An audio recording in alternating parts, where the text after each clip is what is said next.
The book of Psalms contains a mixture,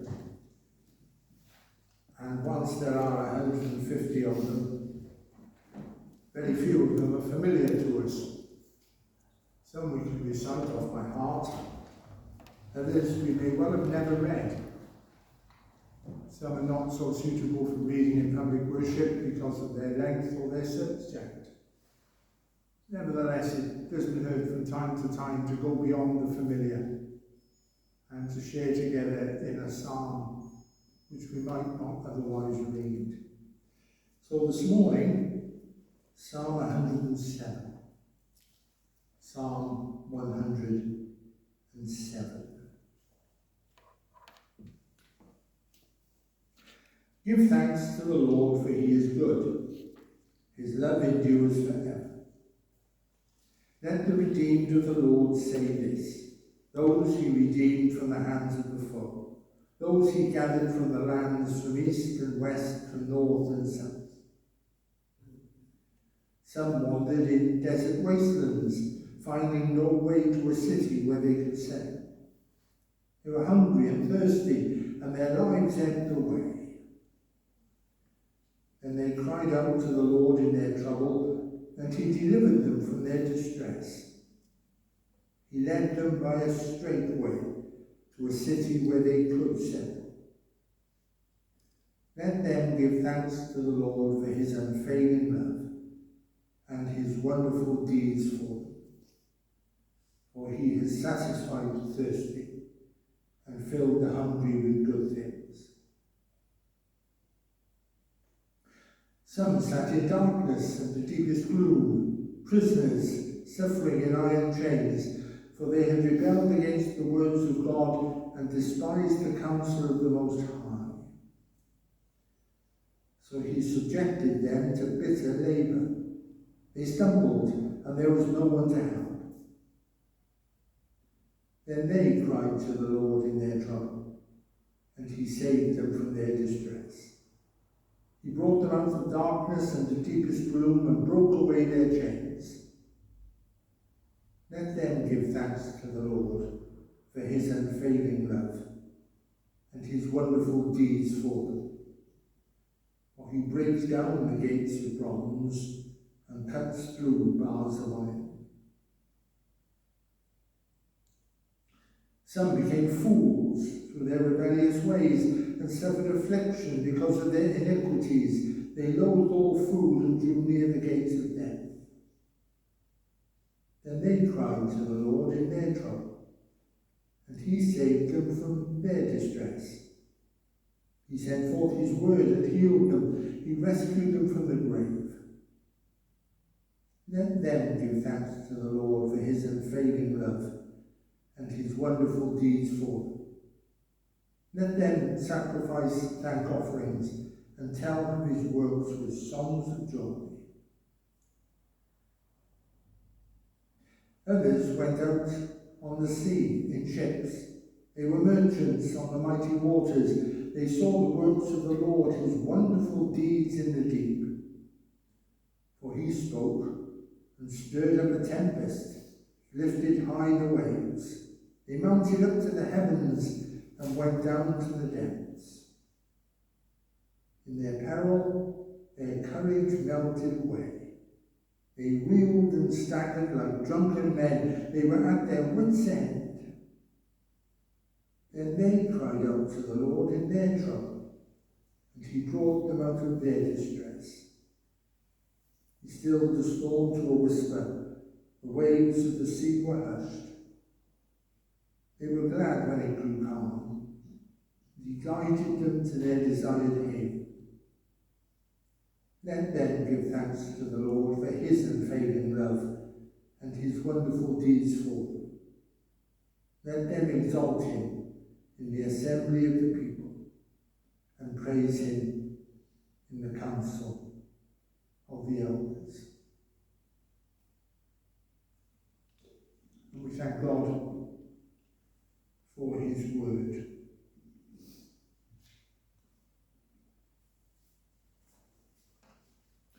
So it is to be good to be here once again. Thank you for your kind invitation and the warmth of your nice and cool in here, which I enjoy. But there we are.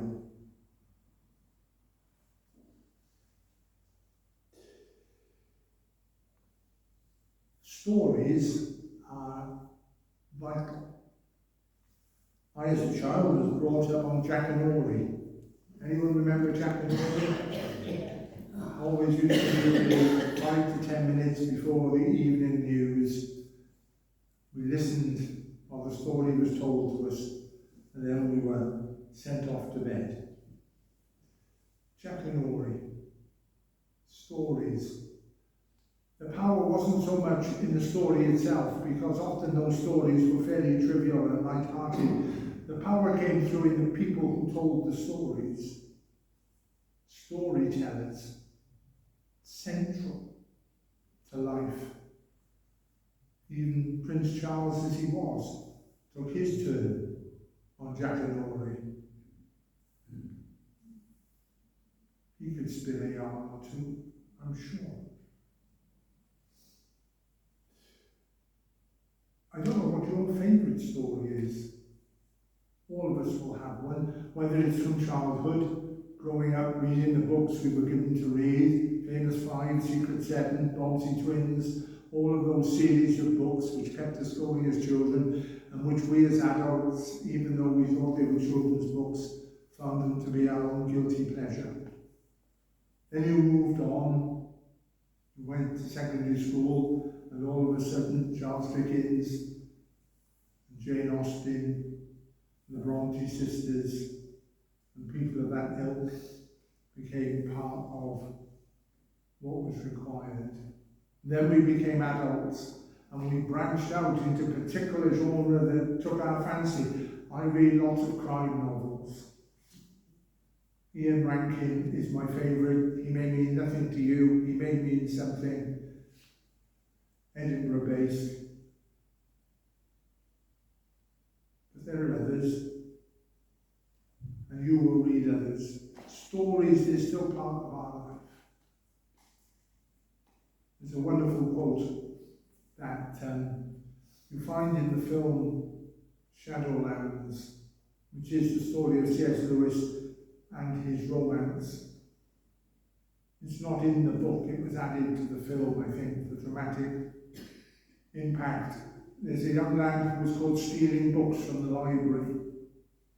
He wasn't wealthy. The only way he could obtain these books for himself was to steal them. And Lewis, the college lecturer, discovered this and had a conversation with him to the effect, "Why did you do it?" And the young man replied to him, "Because I want to read." He went on to say, "Because when I read, I know I'm not alone. When I read, I know I'm not alone." So even if you live alone, and even if life is lonely, as it is for some, if not all of us at times, we can read. And being able to read reminds us that we are not alone. So if you remember nothing else from this morning, take that away with you. We read to know that we are not alone.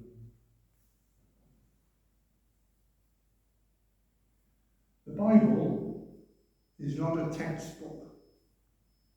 It's not a manual. It's not like a Haynes manual that you can buy.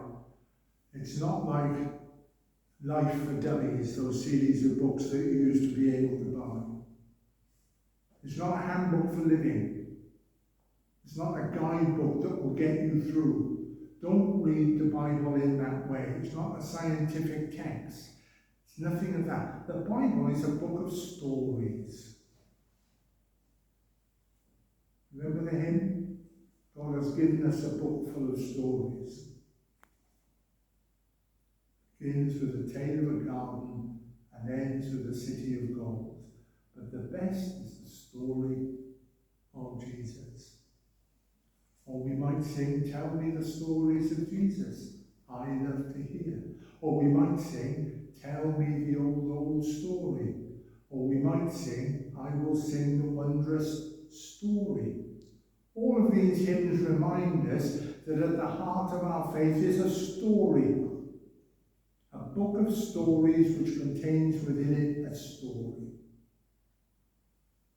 An essential story about life and how life is to be lived from God's perspective. And God chose to share that with us through stories. So what we have in the Bible is not God dictating word by word to those who wrote down what they did. What we have in the Bible are people who have captured that sense of God in their life and in the life of others, and have written down their stories or the stories of others, that we might embrace them and be embraced by them. Some of the best-selling books nowadays are stories of the lives of people, biographies or autobiographies. I'm always impressed that by the time a footballer or pop star gets to the age of 21, they have enough to write about to produce an autobiography. Because they don't. They've barely scratched the surface of life, and yet someone has persuaded them, if you want to make money, write it down. No, those best biographies and autobiographies are those written by folk toward the end of their days, looking back over the sweep of time and gathering up their experiences, their thoughts, their reflections. The life stories of individuals are valuable to us. But the most valuable life story to us, and you think I'm going to say Jesus now, don't you? Which leads me to an aside. There was a minister who always did a children's talk in the service. And he would build up this story, the end of which he'd ask a question. And the answer to the question every time was Jesus, which is fine. One day they had a visiting minister, and they didn't let him in on the secret. So he told the story to the children, and he ended with a question. And his question was, what's grey and has a bushy tail? And a little child in the front put her hand up and said, well, I know the answer is Jesus, but it doesn't half sound like a squirrel. If the answer is a squirrel, it's a squirrel. The answer isn't always Jesus. Sorry.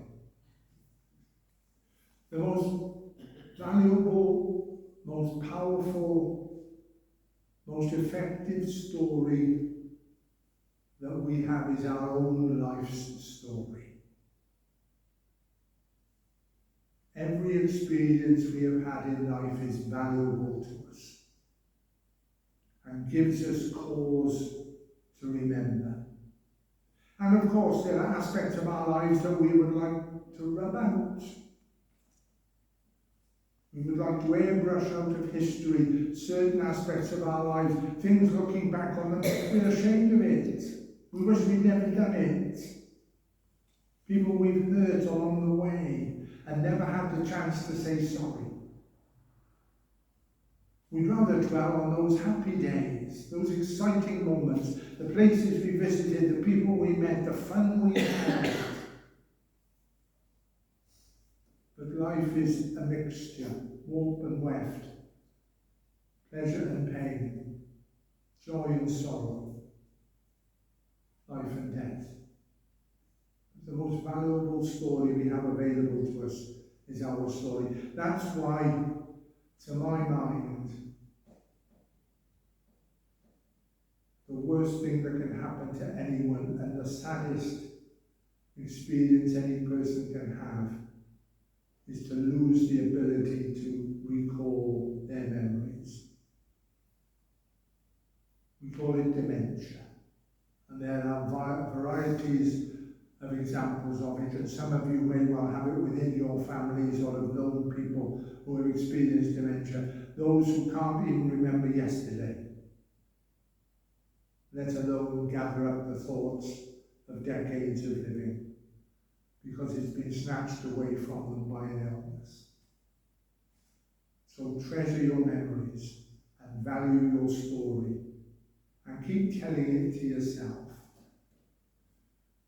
When I was in London, one of my deacons, who was not the most cheerful of people, got to an age of around 60 plus, and he said, you know what? He said, we've got more behind us than ahead of us. I thought, well, thank you very much, but we don't need to be reminded of that. But he was right. Within 18 months, he died.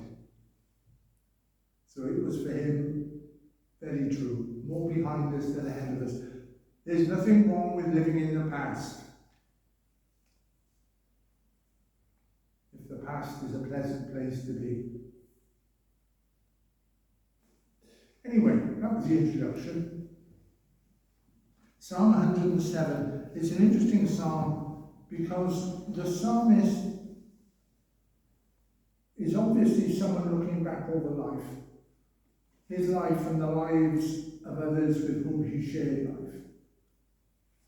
And he's thinking about the way God has engaged with him and how he has observed the way God has engaged with the lives of others.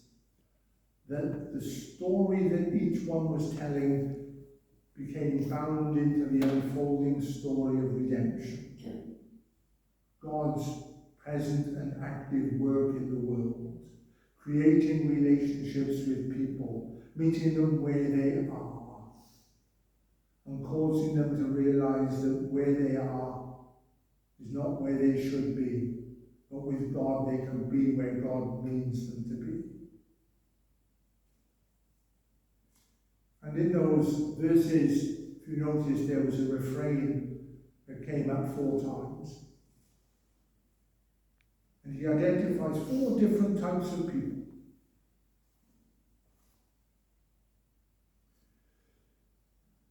And it's an interesting way of understanding society as a whole. It may speak to us in terms of where we were or are in life. It causes us to realize as a church the nature of the world around us and the people who live in it. So the first category of people he identifies are wanderers. People who are wandering through life. No real purpose, no ambition, nothing to look forward to, just living from day to day. Finding themselves wandering in the desert, unable to find a city in which they can settle. Settling down is proving to be beyond them. We might describe them as footloose and fancy-free, taking the opportunity to enjoy what's around them. But at the heart of the life they're living as it unfolds, the realization that a lack of purpose causes them to sense just how shallow life has become for them. Not always their fault. Think of a generation of young people this week. We've been hearing about folk getting examination results in school. Not that long ago, there were students leaving college and university and collecting their degrees. And what used to be in the past, certain opportunities for careers, are not there anymore. So where do they find a job? Where do they obtain employment? How can they fashion a career? And they end up drifting in life. Or fast forward 30 years to what we cheerfully describe as a midlife crisis. Usually only affects men, apparently. I shouldn't say this in church, but if you're a married man of midlife crisis, you either have an affair or you buy a Porsche. And I can't afford a Porsche. So don't tell, but I'm past, no, I'm sorry, I know I look young, but no, I'm well past the midlife crisis. But there are folk for whom a midlife crisis hits, and all of a sudden life becomes purposeless. What am I going to do with my life? I've accomplished nothing. I've got nothing to look forward to. What's it all about? One of the mission fields of the church are those living through a midlife crisis, because the church has a word for them. So the wanderers, and again back to the hymn book, I love my hymn book. Jesus is seeking the wanderers yet. Why do they roam? The second group of people the psalmist identifies are prisoners. Now, he may well be referring to people who are actually imprisoned, or he may be using it as a metaphor to describe people who are trapped, who feel themselves trapped, unable to break out of what they are, where they are, what their circumstances are. And there are many folk for whom life is like that. There is a sense of feeling trapped. Life is contained. They cannot break out beyond it. Whether that containment is of their own fault or just an accident of circumstance, who knows? But they feel themselves to be prisoners. Some folk are prisoners of their past, and they will to be set free from experiences once lived. Some are prisoners of an as yet unrevealed future, because they know it will contain what it will contain, what it inevitably leads to. Some are prisoners of their present experience. We wish it was different, but it can't be, because this is how it is. And whether that imprisonment comes in terms of our physicality, our intellectual ability, our emotional well-being, our spiritual outlook, the nature of relationships we find ourselves in, the work we do, the place we live, the income we enjoy, all of these things conspire to create that sense of being trapped. Life becomes very claustrophobic, because the more we feel trapped, the more we fear being trapped.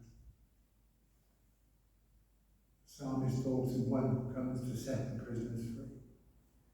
So wanderers and prisoners, and then the third category of people he talks about are destroyers. If I can't have it, you're not going to have it. If it's not available to me, I'm going to make sure that nobody else is going to have it. I would rather destroy everything around me if that means that we're all at the same level. That sense of destructiveness that is in the hearts of so many people. Envy and jealousy, taking away from others what they have, destroying the reputation of others just because you don't like them. And yes, everyone has feet of clay, and of course there will be that about all of us which is open to criticism. But destroying a reputation, destroying an organisation because of the work it's doing, because we don't agree with it. Destroying the very fabric of society, because that society seems to conspire against me. The only value I get out of life is by destroying the lives of others. And it happens. It may sound particularly far removed from us, not part of our experience, but it might have been. But even to such as these, God comes and says, those who are set on destroying this, that, or the other, they will become rebuilders in my kingdom. So wanderers, prisoners, destroyers. And the last category is adventurers. Adventurers. Talking about sailors. Now, the Jewish people lived, as they do now, in a landlocked country.